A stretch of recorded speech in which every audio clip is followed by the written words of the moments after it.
8वीं सदी का बगदाद इल्म और रोशनी का शहर, मगर हर चमकते शहर की तारीक गलियां भी होती हैं। इन्हीं गलियों में एक नौजवान रहता था, बशर बिन हारिस, जिसे लोग बशर हाफी कहते थे। हाफी यानी नंगे पांव वाला, मगर यह लक़ब बाद में मिला।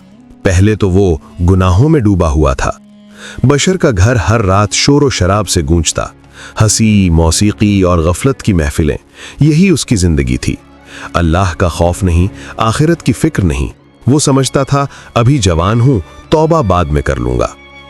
एक रात उसके दरवाजे के बाहर एक कागज का टुकड़ा पड़ा था। उसकी लौंडी ने उठाया और अंदर ले आई। उसने बशर को दिया और कहा, मालिक, बाहर ये पड़ा था। बशर ने कागज खोला। उस पर लिखा था, बिस्मिल्लाहिर्रहमानिर्रहीम, अल्लाह के नाम से जो बड़ा मेहरबान निहायत रहम वाला है। बस यही लिखा था, मगर वो अल्फाज उसकी रूह में उतर गए। लौंडी ने आहिस्ता से पूछा, मालिक, ये कागज किसी ने इज्जत से लिखा है, क्या आप इसे इज्जत देंगे या इसी तरह फेंक देंगे? एक लौंडी के एक सवाल ने बशर के सीने में तीर की तरह उतर गया। बशर के हाथ कांपने लगे, आंखें भर आईं।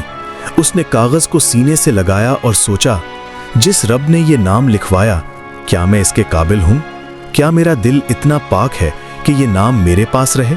वो उठा और सीधा घर से बाहर निकल गया, महफिल अधूरी छोड़कर, दोस्त पीछे छोड़कर। कदम उठे और रुके नहीं। बगदाद की गलियों में वो चलता रहा, यहां तक कि एक बुजुर्ग के दरवाजे पर जा खड़ा हुआ। वो बुजुर्ग थे इमाम फुजैल बिन अयाज रहमहुल्लाह। बशर ने दरवाजा खटखटाया। अंदर से आवाज आई, कौन है? बशर ने कहा, एक गुनाहगार जो वापस आना चाहता है। इमाम फुजैल ने दरवाजा खोला। बशर को देखा, आंसू बह रहे थे, चेहरा पशेमानी से झुका हुआ था। इमाम ने कहा, अल्लाह ने तुझे खुद बुलाया है, आजा। इस एक जुमले ने बशर को तोड़ दिया और फिर से जोड़ दिया। बशर ने तौबा की, सच्ची, कामिल, पलटकर ना आने वाली तौबा। उसने अपना सब कुछ छोड़ दिया, गलत दोस्त, गलत आदतें, गलत रास्ता। अब उसका हर कदम अल्लाह की तरफ था। तौबा के बाद बशर ने जूते पहनना छोड़ दिए। लोगों ने पूछा, क्यों नंगे पांव चलते हो? उन्होंने कहा, जब मैंने पहली बार अल्लाह से माफी मांगी, मेरे पांव नंगे थे। मैं वो लम्हा भूलना नहीं चाहता। साल गुजरते गए। बशर हाफी बगदाद के सबसे बड़े वलियों में शुमार होने लगे। इमाम अहमद बिन हंबल रहिमहुल्लाह खुद उनकी जियारत को आते। वही बशर जो कभी गुनाहों में डूबा था, अब लोगों के दिलों का चिराग बन गया था। एक शागिर्द ने पूछा, उस्ताद, आपकी जिंदगी में यह इनकलाब कैसे आया?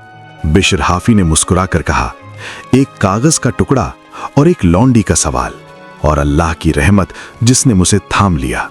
ऐ सुनने वाले, क्या तू भी सोचता है कि तेरे गुनाह बहुत बड़े हैं?